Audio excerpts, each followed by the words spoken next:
you've been through some incredible transformations and transitions in life. Still doing it, man. Every day I gotta grow and transition, man. But let's take it right back to the beginning. Yeah.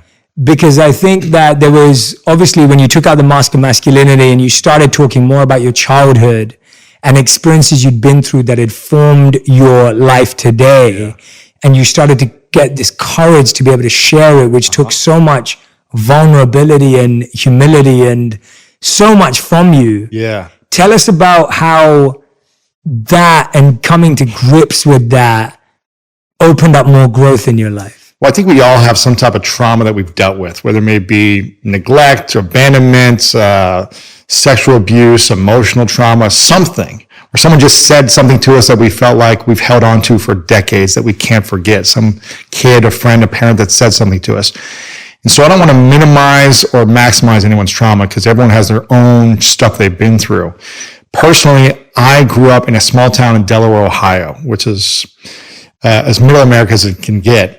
And my third memory is being raped by a man.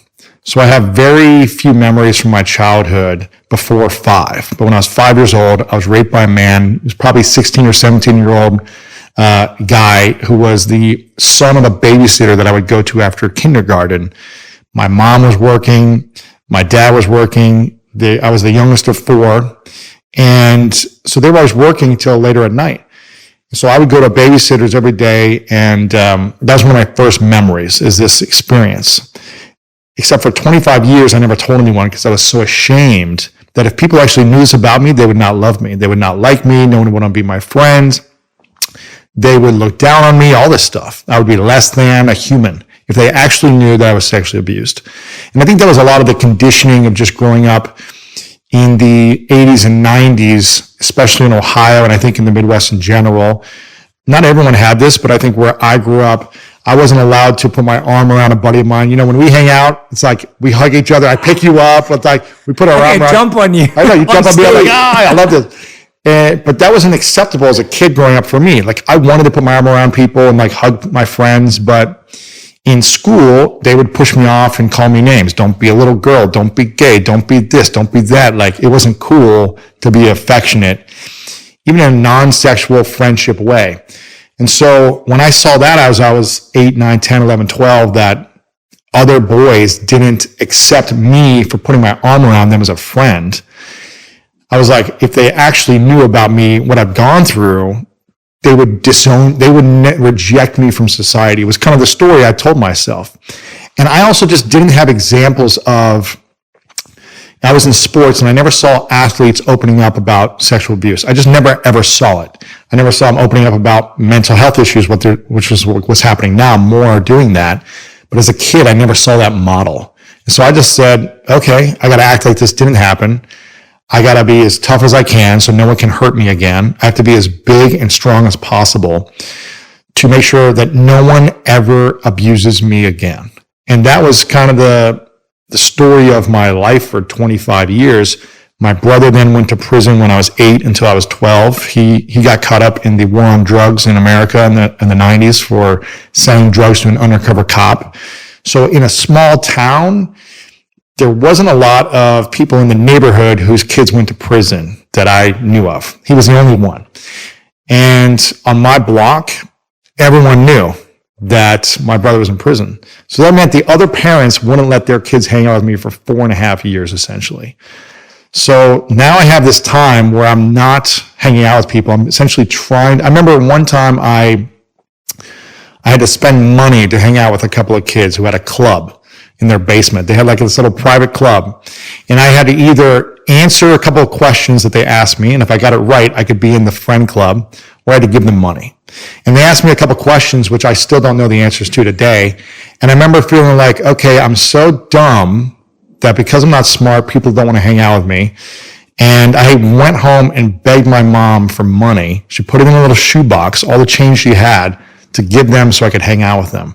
And I remember after that day, spending that time with them, I was like, I felt really low. I felt really sad and depressed. I was like, man, I'm just like a nothing. Like, no one cares about me. If I have to pay money to have friends, how horrible of a human being am I?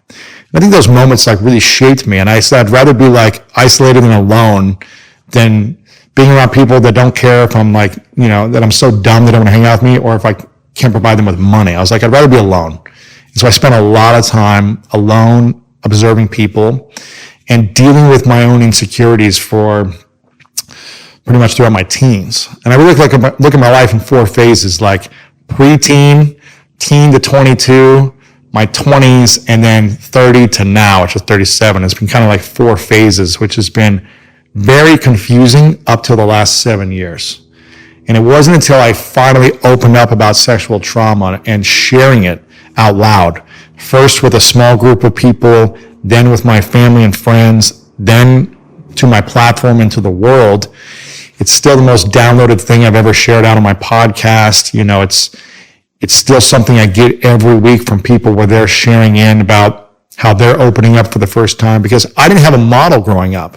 And I felt like once I started to share my shame about sexual trauma, it no longer had power over me. It took some time to heal, but it no longer became a thing that crippled me and made me insecure.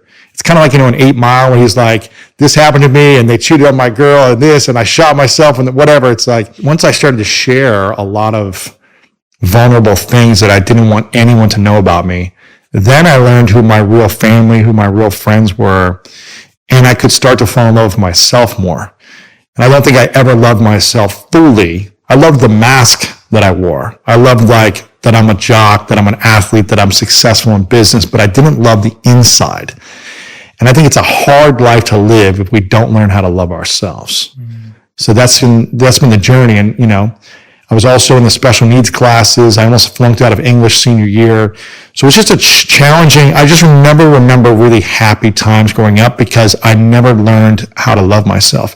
You have great videos that say, you know, they teach us how to memorize things in school, but they don't teach us how to deal with failure. They don't teach us how to deal with a broken heart. You know, those are the things that I struggle with the most. Like, I was always failing in school.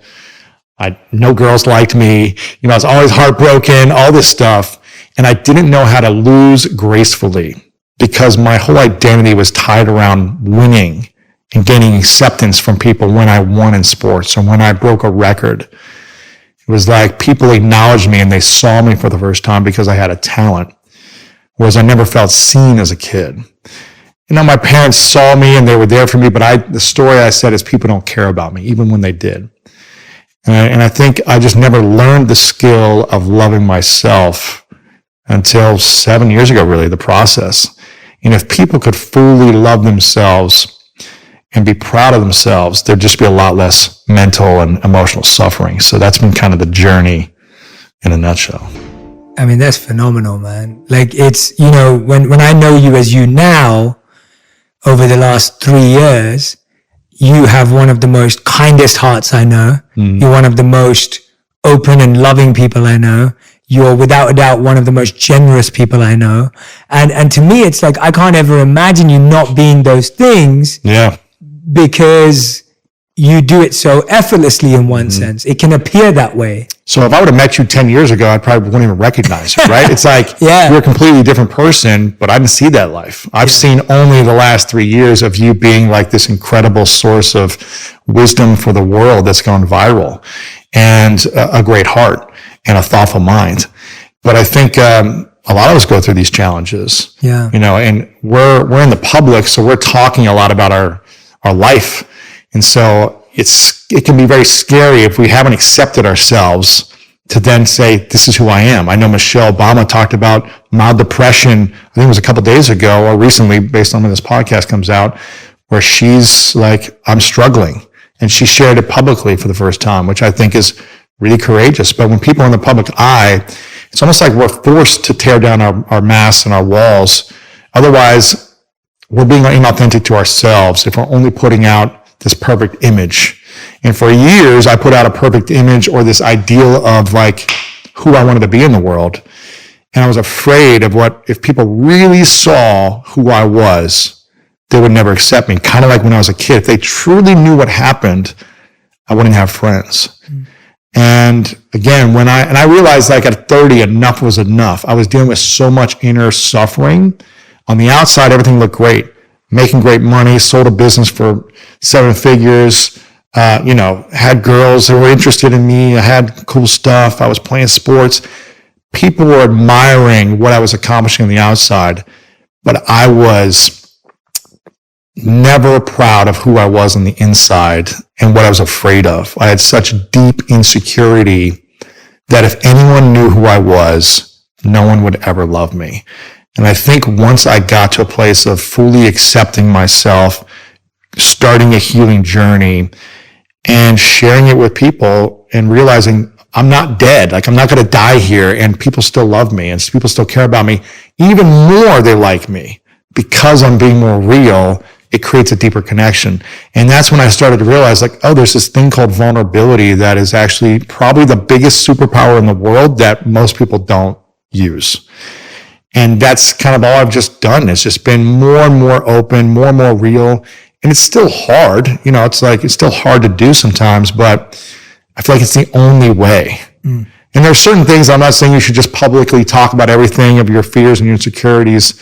I think there's a time and place for everything. I just felt like a responsibility 7 years ago to open up about these things because I didn't see another model.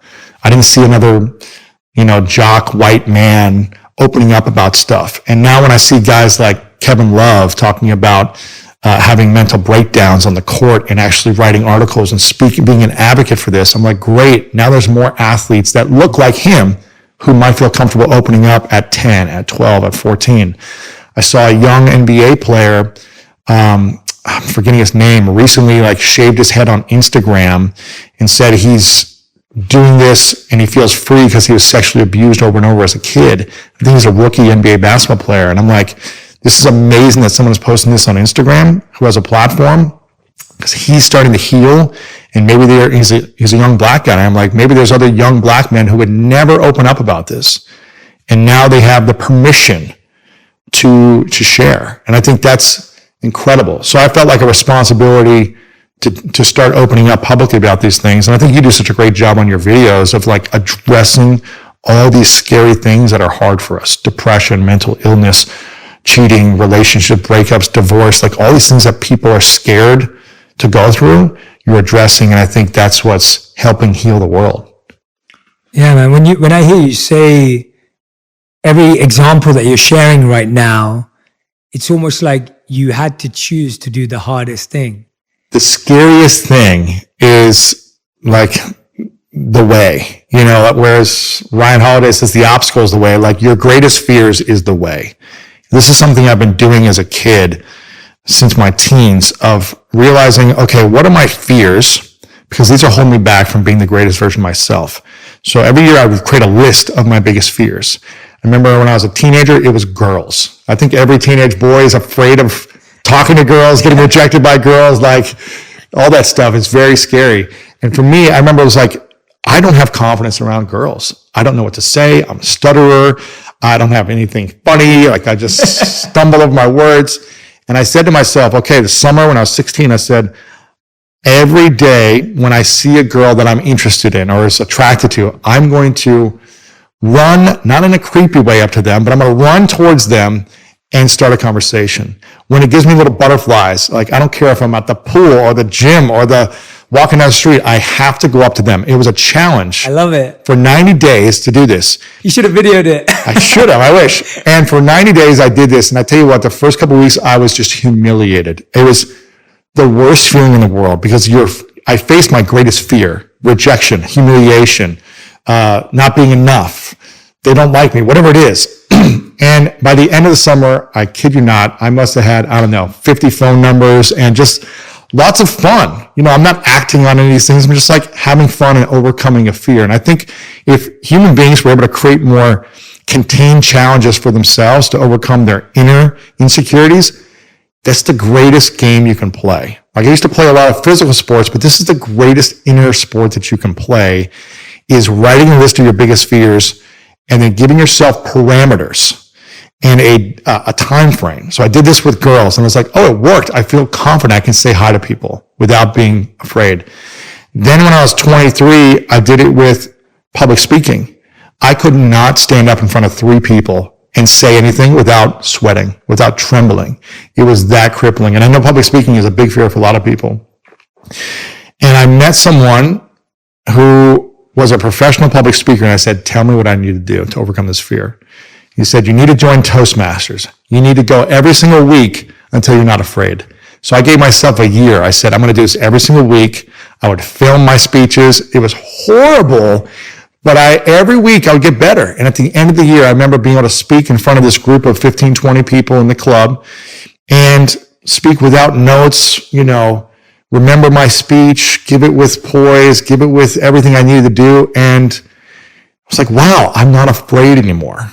And I've done that with salsa dancing. For salsa dancing, I spent 90 days all in on salsa dancing. I was terrified that I could not dance, but I did the same challenge for myself, and I constantly do that. I did this with opening up about sexual abuse. I was like, I'm terrified. For 25 years, no one knows this except for me. And I never thought I would tell anyone, but I knew I was cheating myself by not at least processing the healing, because it was something inside that was holding me back. And every year, I'm faced with challenges every year that force me to address my fears. It forced me to level up, to own my mistakes, to take accountability and responsibility and improve. And I think that's a beautiful thing of life, is like, I never want to be not afraid of something, because then I'm done. So I always want to have something where I'm like, right now it's Spanish. I have been wanting to learn Spanish for 20 years. Now you have to. Now I've got a Mexican girlfriend, and even the first year of our relationship, I said, okay, I'm going to do this, but I put it off. Like, I keep making excuses, because every time I jump into a new app, a new class, whatever it is, my brain hurts so much from learning something that's challenging. This is why I didn't do well in school, because I was just like, I can't do this. I give up. Let me go play a sport. And I was just like, this is going to suck for a couple of years. It's not going to be easy, but I'm going to be so much more proud of myself from accomplishing it in a few years. And what I'm going to learn about myself in the process is going to be greater than actually being fluent. But I just keep thinking back to, like, if I died today, would I regret not going after this fear? Would I regret that I didn't share this with my girlfriend, my husband, my wife, my kids, that I didn't go back to school, that I didn't write the book, launch the podcast, whatever it is, would I regret it? And for me, I just never want to regret. So I'm like, okay, I've now found a process. I've hired someone to do 3 days a week. I'm fitting it in my calendar. This is a priority every day. And it sucks right now, because I feel like I'm not learning I can't speak still, but it's like, it's going to take years. And I just need to trust the process and appreciate all the little wins. And don't try to be fluent right away. Just be like, okay, I know a couple more words today. And that's what I think, if people could do that, their life would be that much more magical if you wrote down your biggest fears and you started tackling them every year. Lewis, you're in flow, man. This is amazing stuff. Become the Batman. Become Batman. This is amazing stuff. Like, I want everyone who's listening and watching right now to do what Lewis is saying right now. I literally want you to get out a piece of pen and paper. If you're not, then take a screenshot of where we are right now. Come back to this later on and do this, because what he's saying is so powerful. Like, literally, it's so profound. Like, I love the fact that you've just consistently challenged and challenged and challenged. Constantly. And it just starts with writing down your fears and finding one thing you can do for 30 days, 60 days, 90 days, whatever it is for you, and just doing that one thing every day. And it's acting. It's not just thinking about it. And so those are... Your next book is going to be Act Like a Monk. And it's going to be the actions you need to take. But what would you say is over the last 3 years, what were the biggest fears you had that you had to conquer? And what's the biggest fear you have right now that you haven't conquered yet? I think that the first thing that came to mind was after my first video went viral. Yep. So... we had 1 million views. So the first one got a million views in like 7 days. The second one got like 1 million views in 24 hours, and then ended up getting like a total of 160 million views across pages. This is when the HuffPost was sharing it. Yeah, it's 2017, 2016, mid-2016. And my first fear became, I don't want to make any more videos. What? Because I was scared that they wouldn't do as well. Oh my gosh. And this is the crazy thing of the fear of, when you're starting, your fear is a failure. And then when you kind of have a breakthrough, your fear becomes of success. It is. I mean, it's like, who said this? I think Liz Gilbert said something like, well, I'm never going to be as successful as my last book that sold like 10 million copies and Eat, Pray, Love. And it's like, how do you live life knowing that you may never, hopefully you keep creating stuff, but that didn't happen with you. You've been making videos that have had 300 million views and beyond, right? Yeah. So that was the first fear I had to overcome was like the fear before that was, well, who's going to care? Yeah. So that was the biggest fear before starting, but you talked a lot about that. So I was on the opposite end of the fear of you've had your little breakthrough, you've got a little taste or a glimpse of people now caring, and now you're like, well, what if they don't care the next time? So did that cripple you from wanting to create more or less? Or I made less. I think at that time I was making one video per month because I was so scared. So when I met you at NASDAQ, were you still only doing one a month? At that time, I had just started getting more. One every 2 weeks. Yeah, probably. Yeah, it wasn't. When I met you, after that, I was like, you need to be doing 3 a week. I was like, you need to go hard, like all in on this. Yeah. Because you were like, yeah, maybe I'll start a podcast and write a book. Then I go, wait, and go all in on video right now. Tunnel vision on just how can I, this was your gift. I think people get distracted too early where it's like, okay, this is my gift, it's working, and let me do this, this, and this because it's cool. But you went all in and you freaking crushed. Yeah, so that was one of the fears. The other fear was, when we were in New York, and we've talked about this before, me and Radhi had moved there 6 months ago. Yeah. I decided that I had to venture out into creating my own thing. And I was 4 months away from being broke. We had 4 months left to pay rent and groceries. That's it. That's literally all we had left. And you were like, okay, I'm going to go leave HuffPo or be part-time and then go create more, which takes money, time, and energy. Yeah. And I realized that I had to make that journey to start building and creating because I wanted to create stuff that I really wanted to create and put out. But at the same time, that came with the risk of, hey, we just got married a year ago. We moved here 6 months ago. I know no one in New York. No one really knows me. And now I'm trying to create something from scratch in a city where I was full of unknowns. Right. So that fear came out. The only solution to that fear was literally I woke up the next day and I emailed, just like you did kind of with the girls at that time, but I emailed every person. A bunch of girls? No. Can you imagine? I emailed every person I'd ever had any interaction with that may need a video. And I said, I will edit your videos. I will shoot your videos. I will create videos for you. And so I just started creating. Full on hustle scrappy mode. Literally, just to survive. Yeah. Just to survive. And what happened after like a week of sending those out? What happened? I was getting a few people emailing back and I realized that it was all a game of odds, that I got back as much as I put in. So if I sent 100 emails, I got 10 responses. If I sent 1,000 emails, I was getting 100 responses. And I was literally trying to find any way through to like seeing people who'd retweeted me on Twitter and reaching out to them and smart. Like just any DM, hey, do you need some video work? I can help you. Like just looking at someone's job title and LinkedIn and going like, who's this person? Because I wanted to build something for myself. But I wasn't sure that people were going to allow me to create what I wanted to create straight away. And also there wasn't like a monetization plan 3 years ago on Facebook or I guess maybe YouTube, but it wasn't like a way to make money with your content. You were just, I'm impacting the world and that's why maybe I'll do a book and this and that to make some money, but you couldn't monetize really then. No, and it was, monetization's never been my goal. Like in the beginning, the goal was simply to make an impact. And then I realized that without money, you can't scale the impact. It's true. And that was the clear decision that I had to rewire my relationship with money. I had to rewire my relationship. So was that a big fear? That was a big fear. We've talked about this a bunch before, but why was money a big fear for you? Well, I think I grew up in a family where we always had just enough. So the language around money was, we have just enough. We have just enough. We have just enough.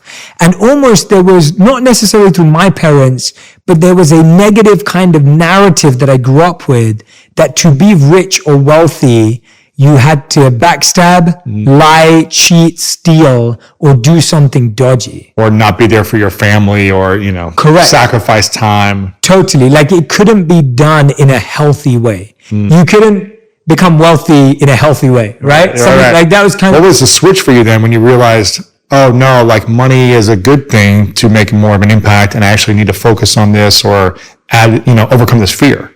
Well, I think being in a place where you're 4 months away from being broke, You're like, I didn't make some money. you realize that fear doesn't help you be creative. So your creativity actually shrinks when you're under immense pressure and fear. Yeah. Because creativity, of course, creativity also comes from pain, but creativity also needs abundance to really flourish. That's true. You have a great part you have a great chapter or section in your book that says, follow the pain in your heart. And it sounds like you had a pain in your heart, like, I got to pay for rent and I've got this creative endeavor that I really want to take on.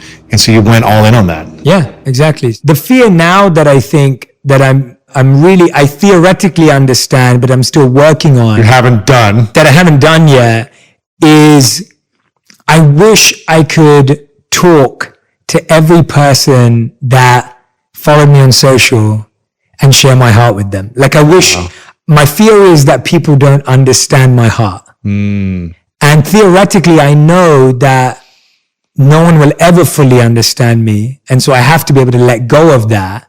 But I think it's hard, like you said, when you're living a public life and you want to be able to share your truth with people and you want everyone to understand you. Like, for example, if me and you are talking, we can give each other time of day to understand each other. Yes. Context, conversation, and back and forth. Yeah, depth and reflection. But when you have, even if you have a video or you have a podcast, speaking to someone one-on-one is a totally different experience. That's why podcasts work, because even though we know other people are going to hear this, really it's a conversation between us. What is the thing that you really wish people understood about you, about your heart? If you had 60 seconds to 2 minutes to share that back to your audience, what would you say you really want them to hear? Yeah, I'd say that I'd want people to know that my intention has always been to serve. It always will be. That's the place I come from.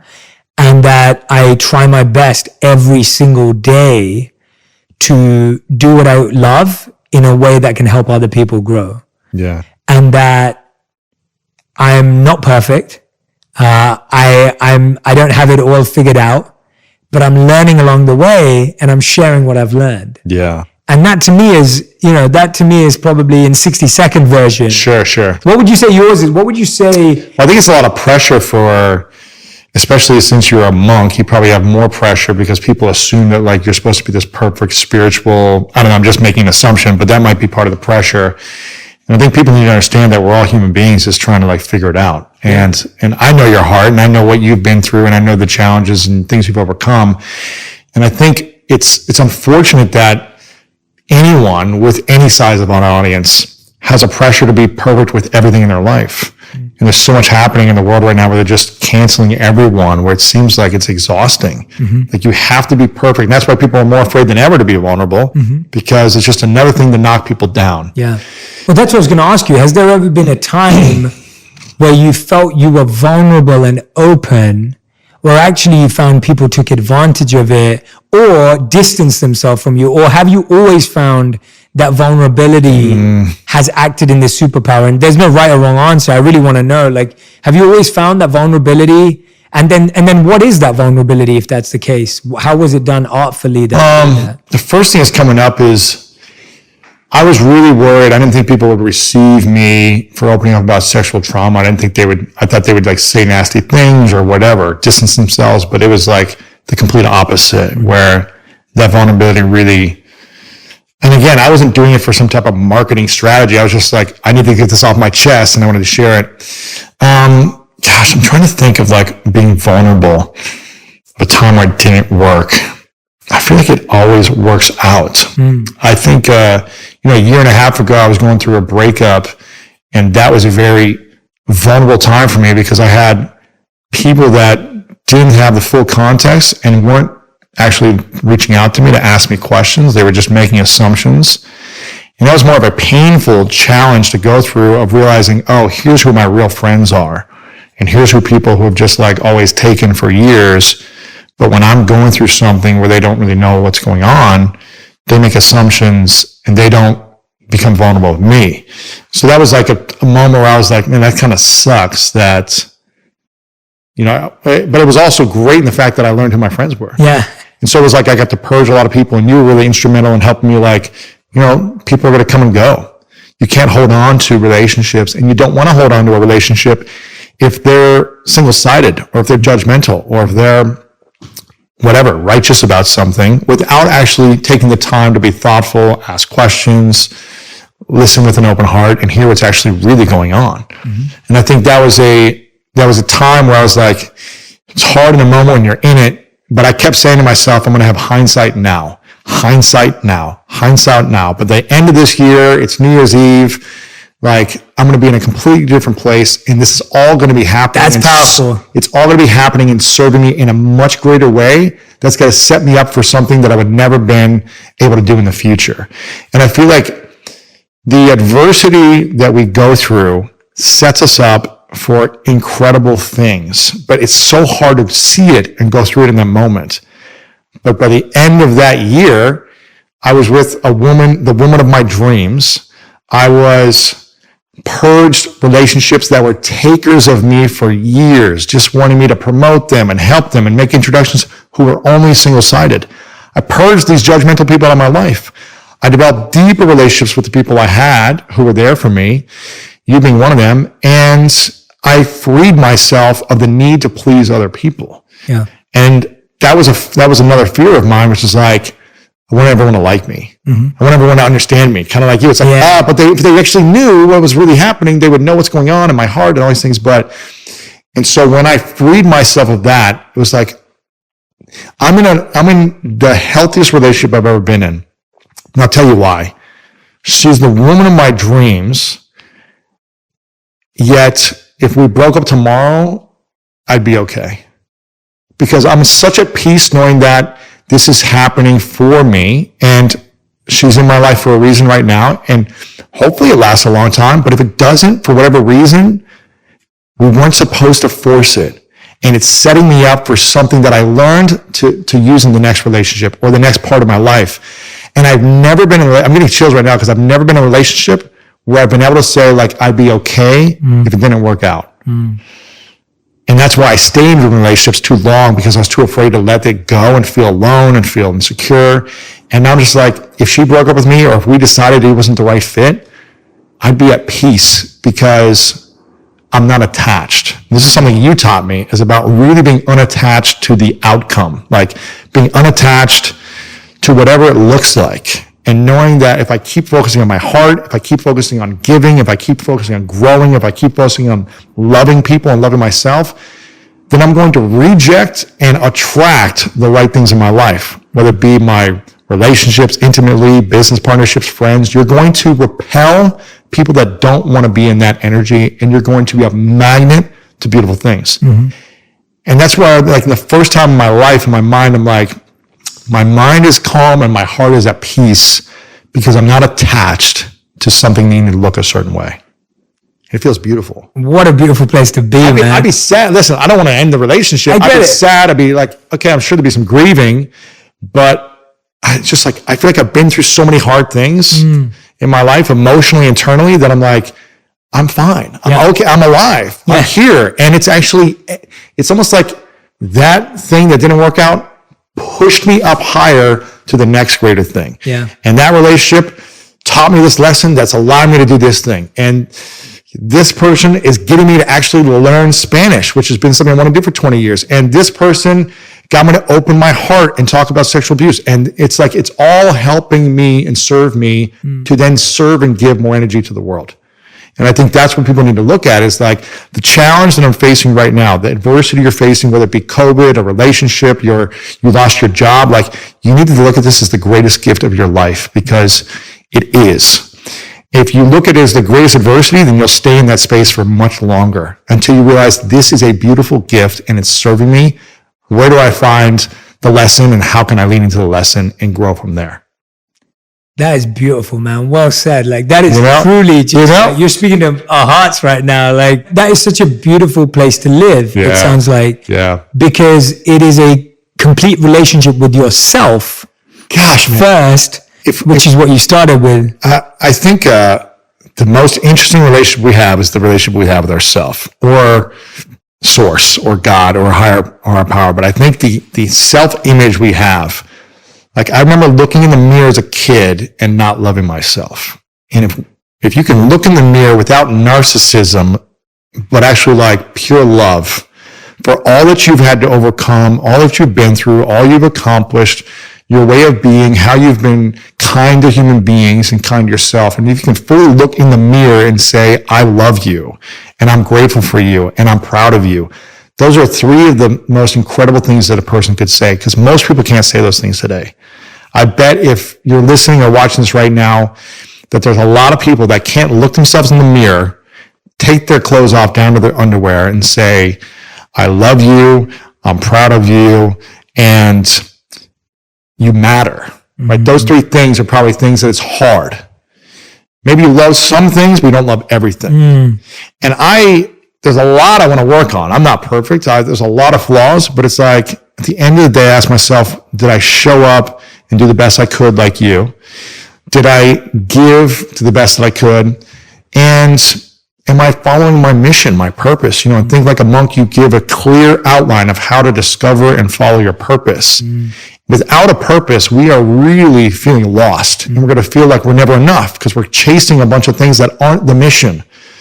So that's why I keep going back to your book, because I think it's really like the handbook for living a great life for people. That if, I got an early copy, so I feel blessed to be able to like learn this stuff now and apply it to my life. But, it wasn't until a few years ago when I really was able to look at myself in the mirror and say like, I'm proud of you and I love you and you matter. And I think that's sad, but also exciting at the same time, because I think if people can learn that quicker, they're just going to have much more peace in their heart. And that's what we all need.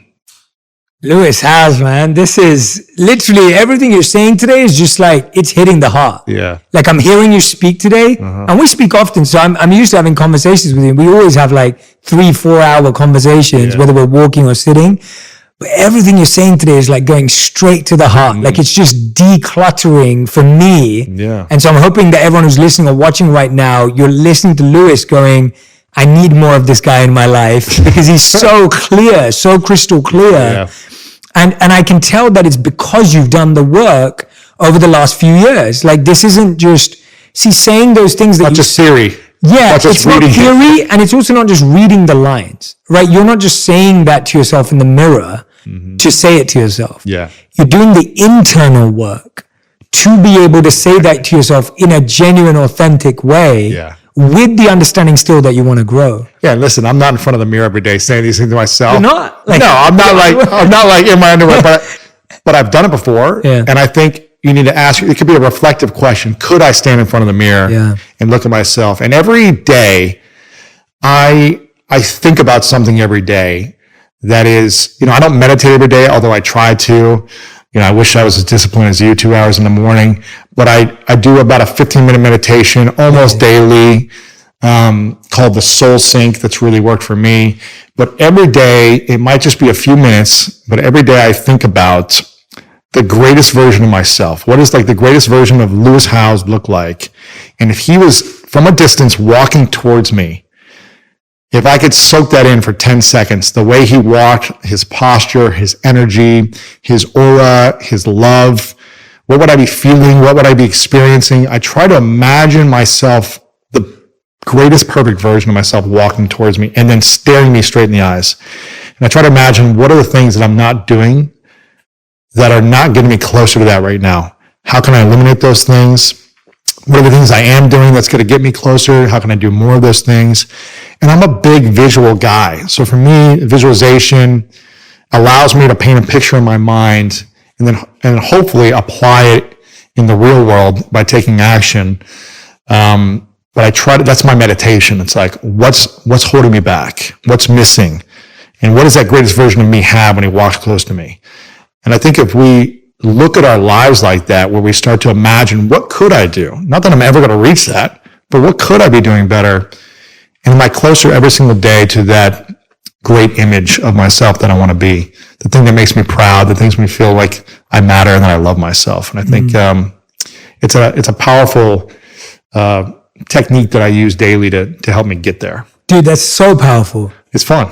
That's so powerful. It's fun. Because most of us are visual thinkers, or at least the ones of us that are, and all of us love visuals, whether it's movies or music videos, and you're so right that when you start to see it clearly in your mind, and you've always talked about this. I've heard you talk about this on Ellen. I've heard you talk about this on multiple interviews where you always talk about, like, it starts with the dream. Yes. But it's like the dream is something you have to see first. Yep. Right? And that is what a dream is. When you go to sleep and you dream, it means you saw something.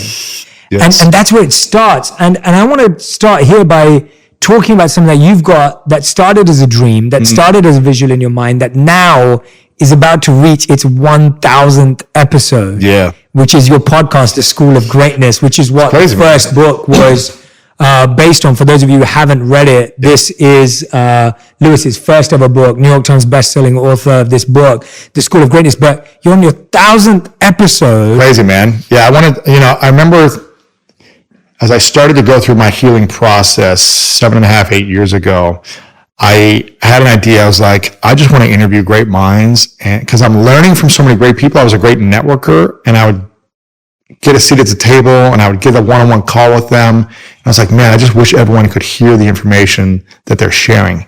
And I always thought I was asking the dumbest questions when I would talk to them, like the most basic dumb questions. But for whatever reason, they were like so grateful that I asked them. And I was like, God, but I just feel like everyone would make fun of me if I asked these questions. So I was like, I feel like I'm doing a disservice by getting all this knowledge and not sharing with other people my dumb questions, right? And I was like, I just want to launch a show. This was way before podcast was popular. 2012, I had the idea, and I was like, I want to launch this show. I want to do it once a week. And I had one episode with one listener to start, and now we're 250 million downloads, 1,000 episodes in. And I didn't know what would happen from the dream. It was just like, I just want to create this thing and start it, and I want to do it for a year. It was an experiment, just like everything else.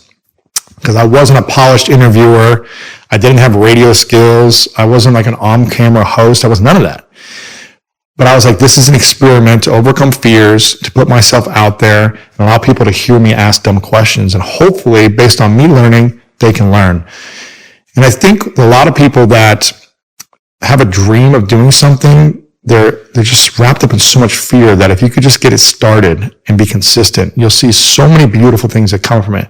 I never knew I would launch a book from the podcast, or the second book, or a live event, or coaching, or they all stem from people saying, we want more. Can you create something else? Yes. Same thing with you. You probably never knew when I'm going to do these videos once a month and inspire people. You never knew that you would have this book that is going to be a #1 New York Times bestseller, international phenomenon. I'm calling it now before it comes out.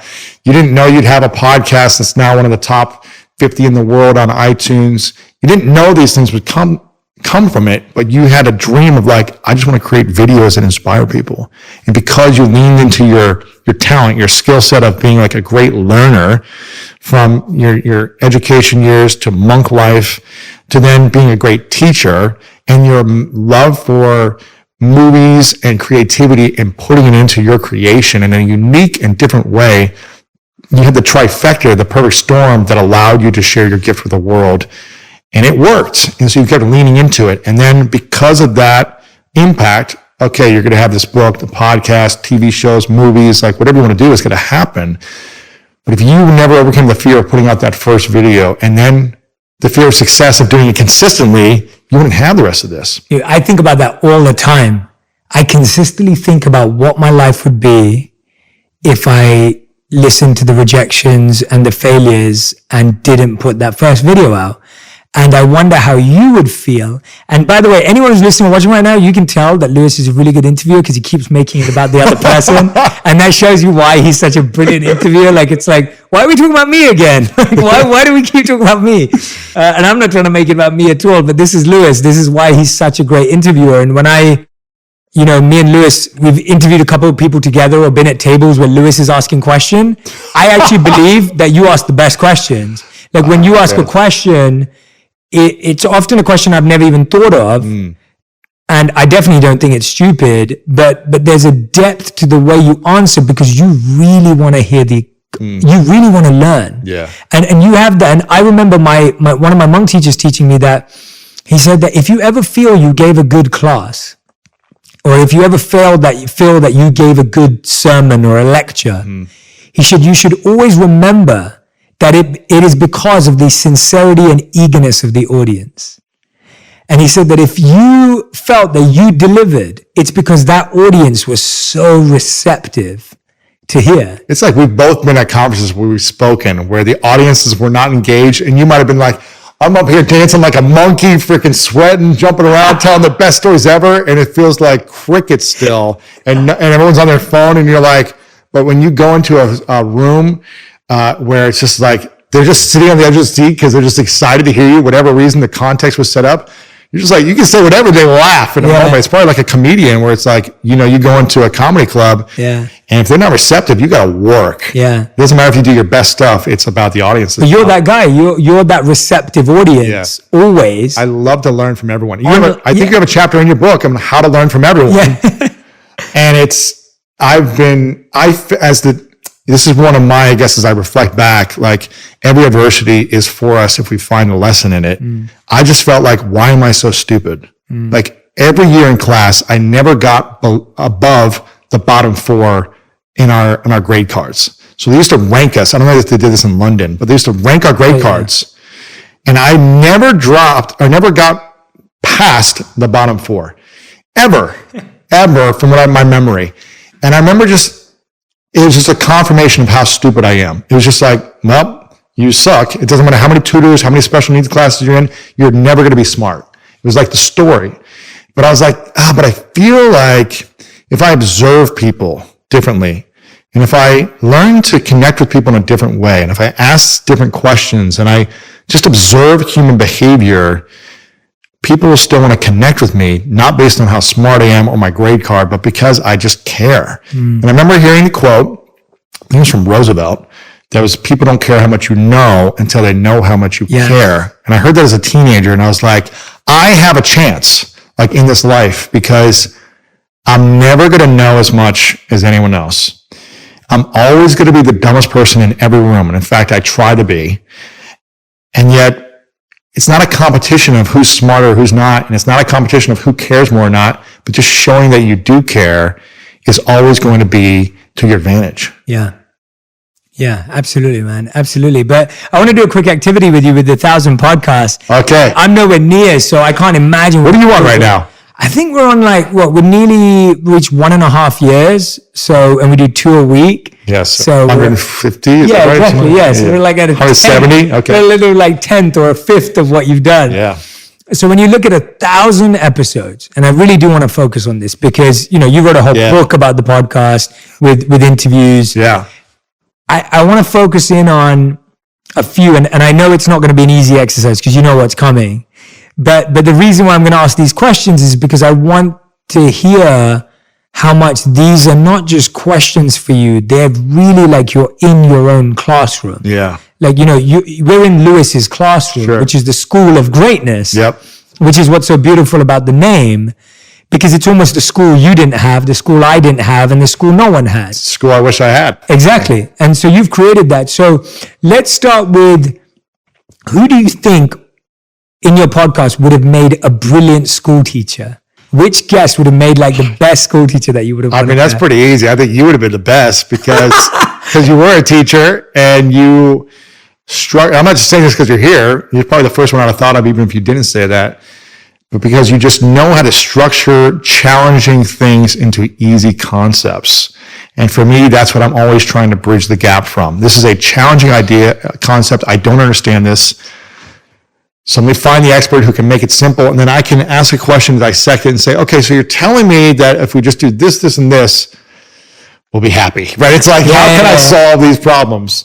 And so I think you do such a brilliant job of showing it through visual and through quotes and through your own experience to make it something we can see, feel, and experience as a teacher. So I think you're one of the best. Let me think. I mean, Brene Brown, because she is a teacher. Yeah. She's a professor. Yeah. So I think she is great of that. This guy I just had on, Dr. Ivan Joseph, who's a sports psychologist, professor. I think he's brilliant. I've had a lot of professors from Harvard and stuff like that, but the non-teachers, I think you, Brene, but she's a teacher. So the next question is, who has taught you the most, and what is it, the most fascinating relationship lesson? So who have you had on that's really given you a relationship insight? The first thing that comes to mind is Rob Bell, who is I don't know if you know who he is. He's like a spiritual pastor. I know who he is, but I've never met him. I've had him on a few times, and every time he comes on, I feel like he speaks to my heart. He told me about relationships and marriage. I'm probably going to butcher it, but he was like, you create love in the space between when you guys are together. It's not when you're together where love is created. It's the space between when you're thinking about the person. Wow. And it reminded me of a quote by, I think it was Yo-Yo Ma, who said, like, harmony is in between the notes. Like in music, it's like the harmony is made in between the notes, right? It's like that's where the music is actually heard, in between the notes. And I think when he said that, it connected me to that. I was like, yeah, it's interesting that love is like the space you have apart. And that might be like 30 minutes or days, but it's the space in between. So that was really insightful, and I'm probably butchering it, but it was that's beautiful, man. And I really remember when I had Matthew Hussey on, I've had him on a couple of times, he said, the key to finding someone great, someone you love, like your soulmate, the person you really want to be with, is to write a list of all the things that you want in that person and then go become all those things. So it's like, in order to find the person of your dreams, become the person of your dreams and you'll attract them. Yeah. So I thought that was really cool, just like taking accountability for your own life. And and you see like all these people talking about like online dating, like the profiles people put on there are like, you need to be this, and it's talking about the other people, like what they're looking for, and don't be this. But it's like, are you those things, or are you just expecting someone else? Yeah. So always becoming a better version of yourself in relationships. I love that. These are already great ones. Both of those are beautiful, but that first one, especially about how love is created when you're not together. Yeah, the space between. I mean, that's really like, I'm going to have to take that and meditate on that. Well, my girlfriend's at home right now. She's not here. She's in Mexico. She's in Mexico right now. And, you learn about like, how deep is your love? Are you getting distracted because they're not there? Are you paying more attention? Are you proud of yourself for the actions you take when they don't see you? So I'm thinking of those things more and more. And I think it could be easy to be excited when you're together, but then when you have time apart, out of sight, out of mind, do you still care and think about that person? Do you still show up with details and attention and love and commitment and compassion? Because it tests you when you have a lot of time apart. Yeah. And so it's a beautiful test. What it says to me also, in agreement with everything you said, is also like, I feel like real friends are people that even if you don't see them for some time, it could be years, you just pick up where you left off because the relationship was so strong in the in-between. The space in between didn't affect it because you care about that person, you get their heart. And I have friends like that back in London that I know that even if we don't talk for months, and right now I haven't been back to England for like 7-8 months. Pick right back up. But you just pick it back up. And I love that statement. I think there's so much truth in that. Okay, great. One more thing on relationships, unless you want to cut me off. Yeah. I just did an interview with a guy named Stefan Speaks, who shared his stuff. Shared a concept that I believe you shared something very similar in one of our interviews, where he said 3 things. I asked him about 3 things. I said, chemistry, connection, compatibility. And you've talked about chemistry and compatibility before, and I think chemistry, but I said, can you be in a relationship?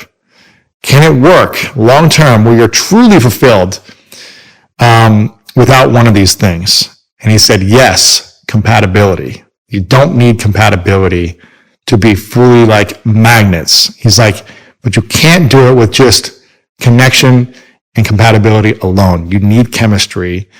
Otherwise, it's a different type of relationship. It's just like, you need the chemistry because connection, he was like, connection can be like, you can get a group of people, a sports team together, and they may not like each other, but you can teach them how to build connection, like to work together. They may not be compatible, but you can teach that and they can be successful. But in an intimate relationship, you need chemistry. You need to be drawn to each other. You can't just say, and this is why you hear all these people say, these girls say, gosh, he looked great on paper. Like he checked every box off my list. He was the perfect guy, but there's just something missing, that spark, that chemistry. And you can make it work, but you're never going to be truly like, this is the person I want to be with. Yeah. Because of chemistry. So that was interesting of his perspective on it, that you need chemistry and connection. You don't necessarily need compatibility, because sometimes the opposites attract, and if you have chemistry, you'll sacrifice and go to the ballet if you don't want to. Yeah. You'll watch a movie in Spanish because you love your partner. If you don't have chemistry, you're more resentful of trying to do more for that person. Interesting. Because you don't have the chemistry. You're just like, okay, well, I have to do this. Right. As opposed to, of course, I would love to do this because I love that we have so much chemistry. So that was his perspective, which I thought was interesting. I love that. This is great, by the way. Okay. Now, the next one that I want to ask you is, who has given you the best money and finance masterclass advice? I know you've had some incredible, like Ramit and... Gosh, man, the first thing that came to mind is Sarah Blakely and Grant Cardone. There's a lot of them, but those that just popped in my mind. Sarah Blakely said something interesting to me. She said, for years, I think it was 7 years, she was working as a door-to-door fax machine or copy machine salesperson, where she would go to offices, knock on the door, and say, I'm selling you this fax machine. 7 years, I think it was how long it was. She had an idea to do this legging thing for women called Spanx. And she said the idea would have never happened without my dad asking me a question every day when I come home from school and at the dinner table. And she said, my dad would ask me, what did you fail at today? And she wouldn't really be celebrated unless she failed at something. And her dad, instilling that in her, said, I would not have gone and kept failing at this idea. I would have kept my job and been door to door for probably 30 years or whatever. But because I had this idea of it's all learning, it's not failure, that allowed me to grow, and now she's a self-made billionaire. So it was kind of a mindset thing. And I would say, I think money is all about mindset. Grant Cardone, when I had him on, he had a fund that was like $100 million fund that he turned into $1.3 billion, I think, in the next year and a half when I had him on again. And I challenged him. I said, why are you not at $1 billion when you're at $100 million? And I said, what would it take for you to get there if you needed to get there in the next few months? And he's like, it's just not possible. It's not possible to go that fast, that big, that fast. And I go, but what would it take if you had to? If your life was on the line, your kid's life, or whatever, like, if there was a way, what would that way be? And I remember him sitting there just being like, kind of frustrated that I was asking the question, but also like, he's like, okay, well, and he starts thinking, he's unlocking his mind. Like, if I had to do it, what would I do? Well, I would find this person, I would do this. And he just started unlocking something new. And it was almost like he never thought of that it would be possible that quick, that he didn't allow his mind to imagine the possibilities. So I truly believe that money is all around imagination and mindset, because I never thought I'd be an entrepreneur. I never thought I would make any money. I was like, I'm going to get a job and I'll just take whatever people give me. Yeah. I was like, why would anyone ever give me money? A lot of it was I just didn't believe in myself, and I didn't think I had skills that I could package and sell. And once I shifted that and just started learning about money more and what it really is, I was like, okay, this isn't that hard. Once you get past that initial, like, someone giving you $100, then I was like, oh, I can do this over and over again. And how do I multiply? So I'd say those two ideas. Those are brilliant, man. This is great. Everyone's getting recommendations. So we've already had recommendations of Matthew Hussey, Rob Bell, Stefan Speaks episode, Grant Cardone, Sarah Blakely. Like, these are all great recommendations of episodes to go and listen to right now. Anyone who's listening or watching and is asking questions about relationships, money. For me, it's like, I always think of like the three biggest decisions we make in our life are how we feel about ourselves, who we give our love to, and what we do for money. Like, those are three biggest decisions you're going to make. See, you just do a great way of framing everything. What was the first one? The first one is how we feel about ourselves. Like what you said. Yeah. Like, that's one of the biggest decisions you make. The second one is who you give your love to and who you get love from. And the third one is what you do for money. And the fourth one is how you serve the world. Who have you interviewed that you think has really found a unique or different way? Because I know you've interviewed like philanthropists and charity people. Like, has there been anyone who, like... I would say I would add a fifth one to that. Yeah, add. What do you do to take care of your health? Yes. Like mental and physical health. Like how are you taking care of your physical body to have the energy to then absolutely give love and receive love? But sorry to cut that question off. No, that's good. No, it's good. So let's do both those questions. So who's given the best advice around service and making a difference in the world? Not just advice, but someone who may be doing something really amazing. Adam Braun, for me, is someone I think of instantly. He had the idea to honor his grandmother, who was a Holocaust survivor, and say, I wanted to do something good in the world. I want to build a school for kids. I want to help kids in need. I want to honor my grandmother by having it named after her, the school. He built one school, and now I think they've built, 300 or 400 schools. And when I interviewed him, just his way of thinking about service was so much greater than me at the time.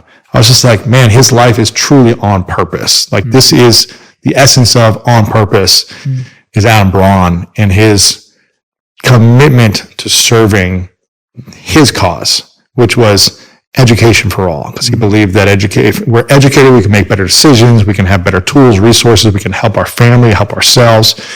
And there's so many people that aren't educated in the world. So, and you've been out to Guatemala? I've been to Guatemala 4 times. I've been to Ghana once. I've been to Laos once to build schools and just be a part of it. And I've been doing it for 7-8 years now. So, we can't solve every problem in the world. There's a lot of causes that we could serve. And I think we have to find out what lights us up. Like the pain in our heart, I go back to your book, like you find the pain in your heart and lean into that. For me, being in a school that didn't work for me is painful. Like school is a painful thing. So how do I make it fun? That's the podcast. And how do I give back to kids who just don't even have a structure or a teacher in their setting? Like, who don't speak my language. How can I serve in that way? And so that's why I was drawn to Pencil Promise and Adam, and how he's just like such on a mission for it.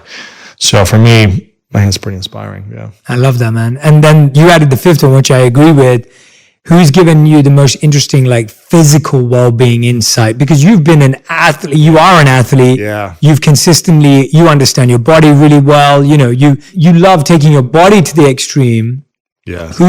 And your mind too, who in the podcast has given you like physical health advice or insight that kind of changed the way you saw? I had someone recently, Dr. Rhonda Patrick, who is really inspiring. She's like a human guinea pig. She wears I think it's like a glucose meter or something, where everything she eats, she tracks like her blood levels to say like, okay, she's studying food and nutrition all day, looking at every research paper. So Rhonda Patrick was really inspiring. Mark Hyman, I've had on a few times. He's great. I think you've interviewed him too. Just 2 days ago. Oh, you did? Yeah, he's great. So Dr. Gundry is great. There's a lot of great experts out there. Yeah, it's amazing. What I love about your podcast is 1,000 episodes is no small achievement. Like genuinely, like I'm glad that we're celebrating it together. Yeah, man. And I want this to be a celebration. Like I want everyone who's listening to this podcast to go and listen to an episode of Lewis's podcast. So everyone who's listening to this one, go and listen to an episode of Lewis. Go listen to the one that we did, the recent one. You can. It's pretty amazing because I feel like I get the best out of you. You got more out of me that day, and we're doing a round 2. It was amazing, yeah. It was amazing, and it was such a weird day too. But that's crazy. But no, I really feel like the reason why I asked Lewis these questions is I wanted you to hear the breadth of guidance and the depth of audience, and the fact that you've done 1,000 episodes and you still remember insights. And you did do well at school shows that you've built the school that you needed. Right. Because when you're interested in topics and you find the right teacher and it inspires you, you're willing to retain more information. And trust me, I've forgotten way more than I've remembered. But that's what it's about. Yeah. I think something that I learned from you is like we should always be learning. We should always be learning from everyone. We should always be learning from ourselves on what's working, what's not working. And we should always be seeking different ways to learn, whether it be like, I'm going to listen to something new that I wouldn't normally do. I'm going to read a chapter in a book that I normally wouldn't read. I'm going to go schedule a meeting with someone that I normally is not in my industry. Yeah. And I think if we can learn in those ways, we're always going to be full of life. It's when we stop learning and start thinking we have it all figured out in our space or in our life and relationships, that's when we start to lose our life. But we become full of life when we have more knowledge and richness to it. So you're a great mentor in the fact that like you have dedicated your life to learning. You went away to essentially stop normal life to go be a lifelong learner as a monk. And then you came back and you continue to do it. And then you share with the world, which is a beautiful life, man. Well, no, I thank you for paving the way for podcasts like mine. Like genuinely, like without the School of Greatness being such a legacy podcast, like podcasts like mine that I knew I wouldn't, you're part of creating the community and audience of people aspiring to learn these things. Right. Like you've been a part of that. And that's not, and whether you like hearing or not, I want you to know that. I appreciate it. Because, I used to watch you do your thing before we even knew each other. Right. So I had seen your books. I had seen your work. I followed you on social media. For me, it was like you were and are a leader in this space and it paved the way for so many more people to do it. Yeah. And, you've interviewed everyone, like you said, from doctors to health experts to Kevin Hart and Kobe Bryant, Dennis Rodman, Mike Tyson. Crazy. The breadth of the people that you've interviewed and the depth, the Brené Browns and, so many incredible guests, Brendan Bouchard and so many other of our mutual friends. Like, I just feel like it takes a lot to keep going for something for this long. It's not easy. Yeah. And I have you've been doing it for a year and a half now. You know how much work it is just for. I mean, the podcast is potentially some of the hardest work. It's so much energy, time. So much energy and time. And longevity is something that it's not easy. It's so easy to run. And I've heard you say this before, like you start a podcast for like 6 episodes and no one listens, so people close it down. Or you make videos for 10 and no one likes it, so you close it down. And, to keep going for 1,000 episodes and to keep growing, like you just said to me, I was saying to you, we just had our biggest month last month on the podcast. And you said you just had, and it's like the fact that after 1,000 episodes, you're still having your biggest month shows that you're doing something right. It's crazy, man. I just feel very grateful because it's something I still enjoy. And the moment I stop enjoying it is the moment I'll have to shift.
What I'm doing because I think, or, have someone else host it, whatever it may be. But I see myself wanting to do this for another 5 years because I was asking questions, dumb questions as a 5-year-old, 15-year-old, 25, 37 now. And I don't feel like I'm ever going to know the answers. Yeah. I'm going to know some answers and I'm going to have some tools. There's always going to be a different tool or a different way to look at things. And as our society evolves, look at everything that's happened in Black Lives Matter and political world. And as things just evolve, our health with the coronavirus, like as things evolve and information becomes more accessible, we need to learn these things to evolve as a society. How can we be better human beings? How can we strengthen our bodies and our immune system? How can we heal ourselves when there's so much seeming trauma in the air? How do we protect our own inner thoughts? There's always going to be something we need to learn. And that's why I'm always going to be a humble student and servant. I love it, man. The perfection of life. That's the perfection of life. Be a humble servant, man, and a humble student. Yeah, I love it. Lewis, I want to give you your final 5, which are the final 5 questions that we ask on purpose. And these are the fast 5. So questions are usually answered with 1 word or 1 sentence. 1 word or 1 sentence. Correct. Okay. We'll probably go into a few of these answers because I know I'm going to love them and be interested. What are the top 3 questions that you think you ask a lot of guests that give you their heart? And how can people also ask those questions in their own life? It's usually before the interview. I ask everyone, is there anything off limits? And if they say no, then I say, then do I have permission to go anywhere and everywhere to make this the most powerful conversation you've ever had? To ground them. So asking people for permission, I think, is a great question. Do I have permission to ask you some challenging questions that are going to help me and help us connect more? Or do I have permission to maybe talk about stuff you would never talk about? Like asking for permission, I think, is a powerful question. Second question, I'm such an against the question of what do you do? Where'd you go to school? What's your work? I'm just like over that question because I've been in so many networking events and that's what I get all the time, that I try to just ask a question that most people would never think to hear or get when they meet someone new, which is simple stuff. Like, what are you most grateful for right now? What are you most excited about in your life right now? What's something you wish you were doing that you're not doing right now that would excite you? Any one of those three gets people to like stop, pause, and they almost always look up. Because they have to search for it. Yeah. It's not a quick response. Oh, I'm in marketing. I'm in this IT. I'm whatever. It's let me connect to like a higher source to my heart to like and dream for a second. And if you get people to dream and connect to their heart, they're always going to get deeper into the relationship and deeper into the conversation, that by the end of this 5-10 minute conversation, they're going to go away saying, that's the most interesting person I've met today. And you don't have to say anything. You don't have to show off. You don't have to talk about yourself. You just have to ask a better question. So that would be the second one. The third one,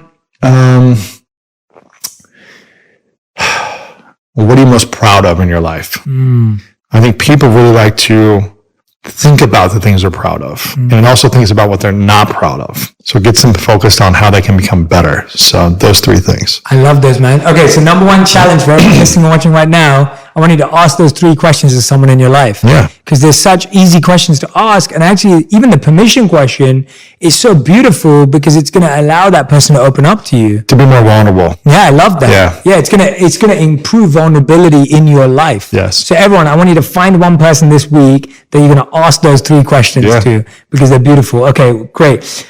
Second question for you is what is something in life that you're certain about that you think other people would disagree with you on?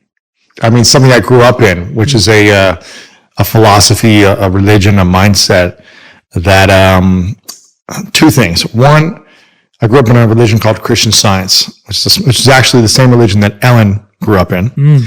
Her dad passed away a couple of years ago, and he was a Christian Scientist till the day he died. She did a nice little memorial on TV talking about it. But Ellen had some challenges in the religion because extreme Christian Scientists, I would say, do not support like same-sex relationships. Right. So I think there was some challenge there that was really like struggling for her. And I'm no longer, let's say, in the religion per se, but I believe in some of the philosophies that it taught me early on. I don't believe with all of it, but there's some of it.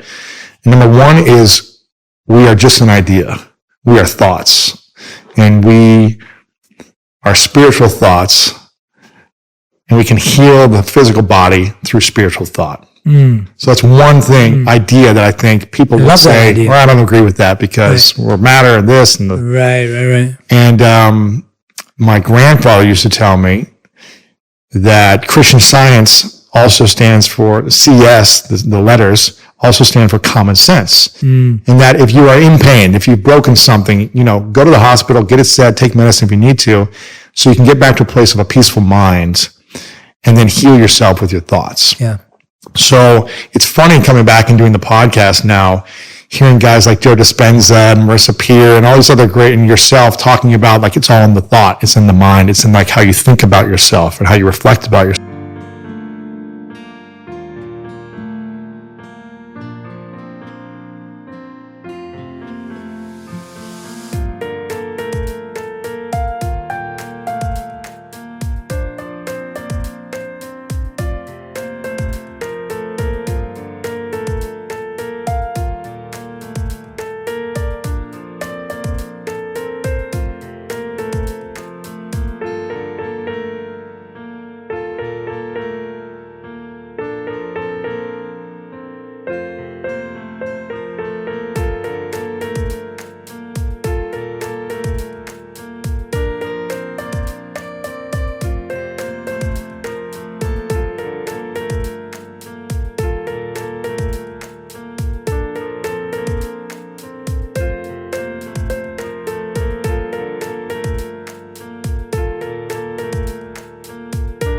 yourself and your imagination.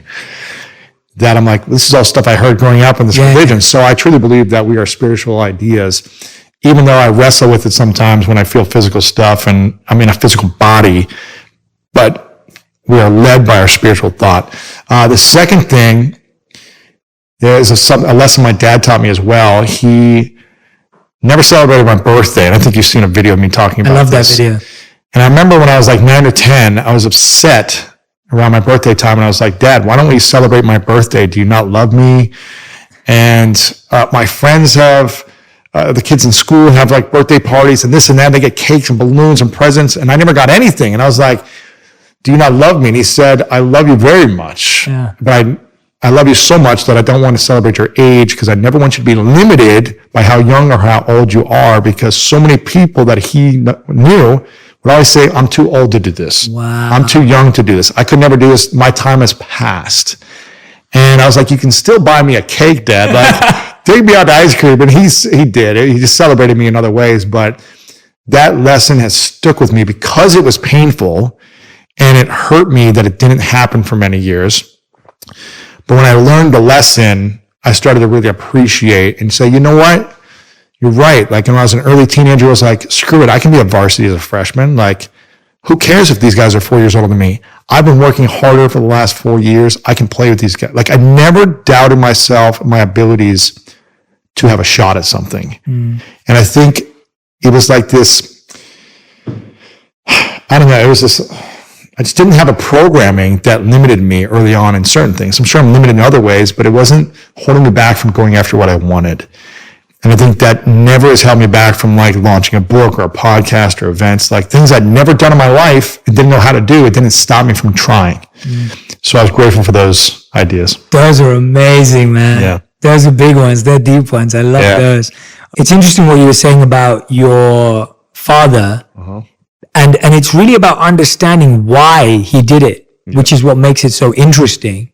And whether he didn't explain it for years until I came to him and said, do you not love me? And I felt that way. So with my parents too, like we never really celebrated my achievement. So we always celebrate my birthday. But if I achieved something, we didn't really celebrate it. So if I got good grades, it was like, okay. If I got straight A's, they were just like, it was expected. It was expected that I would do something like that. Not because I always did, but just because it was kind of not taken for granted, but expected is the right word. And so I don't think they did this consciously, but what it did for me, and this is partly why I think it's always about how you perceive something. The way I took that is it stopped me seeking their validation.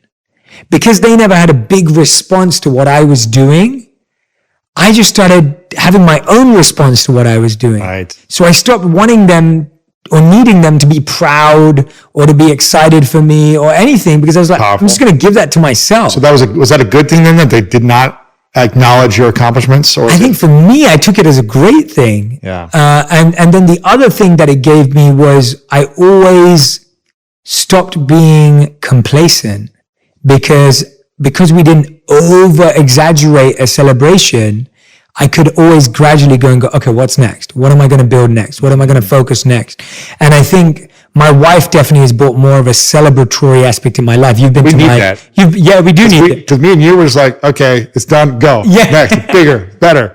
It's not good enough. Like, we need to like, okay, let's take a moment. Yeah, exactly. And you were at my surprise party 2 years ago. By the way, if you want to get on Jay's good side, he loves birthdays. So send him a nice gift or something, or just a nice card, and he will remember it for sure. Yeah, meaningful. It is meaningful. Yeah. Ask me something that I would like. My definition of a gift is something that I wouldn't get for myself. Right. Like, and so it doesn't have written card is a meaningful gift. Totally, because I wouldn't write a card to myself. Jay, you're amazing to myself.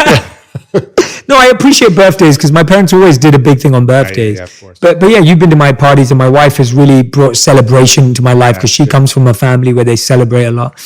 But anyway, okay, that is question number 2. Going back to it. Okay. Number 3 is a question that I know people would love to hear from you.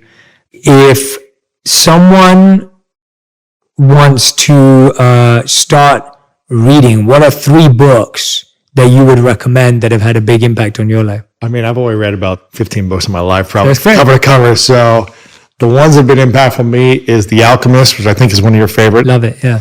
The Alchemist, I think, it comes back to like the treasure in our heart and what's already within us, and like just discovering that and finding that. And I think so often we get comparison game, we get off track, we get distraction game where we don't remember like what's our true legend inside of us. So that's one. I would say, I'm not saying this because you're here. I think your book, Think Like a Monk, is seriously just like an amazing, like I want to keep going through it because it's just like every 2 pages has an example, a model, a framework where you can apply it to your life. Mm-hmm. So I think that's the modern version of probably like 10 to 20 books of the past in the personal growth space and in this kind of mindset space that I think is going to be the standard for the next 10 years. So I would say that one. And then I would say, there's a book that just popped in my mind called Influence by Robert Cialdini. Oh yeah, I've seen it. I've never read that. Which I just believe so much about life is understanding human nature and human psychology and human behavior. You and I study human behavior a lot. And so much of this is, it doesn't matter how talented you are, if you can't influence someone to see your talent or to buy your talent or to watch your talent or read your talent, it doesn't matter unless you learn how to influence in an ethical, moral way other people to desire something that you can create, whether that's influence people to desire you in an intimate relationship, a friendship, your family members, so they desire you, like all these things. Understanding these are, I think it's 7 areas of how to influence people on anything. And I learned this back when I was learning online marketing. When I was making no money, I read this book and it gave me the tools to then say, I have an idea. How do we get people to buy into this idea? It's the same strategies that politicians use. And, when people are trying to build a campaign. So Amazon uses these strategies. Like every big company uses these kind of 7 or 8 key factors of influence. And so I would say that book. It's a much more dense kind of like research-based book, probably stuff that you would like. It's not an easy read, but it's like it tells all the research behind it all. So those 3. All right. Thank you, man. I appreciate it. Thank you so much. Question number 4 and 5. 4 is, what's the biggest lesson you've learned in the last 12 months? I'm trying to think of the right word. I think it's patience. It's probably patience coupled with, what's the word? Just trying not to react and constantly put myself in another person's shoes. It's just like a lack of patience and perspective and not reacting when someone else is trying to come at you. Yeah. So it's been really challenging, but it's like I've been learning how to do that better, to just breathe, make sure that, and when I react, it's like, I didn't follow the meditation in the morning. I need to meditate more. It's like, so just having patience and more perspective has been the big lesson. I love that, man. Okay, and 5th and final question. If you could create a law that everyone in the world had to follow, what would it be? Gosh, the first thing that came to my mind was you have to believe in yourself.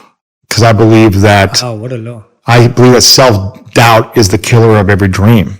And so many of us die with our dreams in the graveyard. We don't have dreams we have imagination. We don't manifest the imagination. We don't become the alchemists of our life and create something beautiful, our talent, our gift, our purpose, because of doubt. And if we believed in ourselves more, we would be ruthless in our actions on creating it, or at least going for it. So I'd say the law of believing in yourself and that there is no such thing as self-doubt.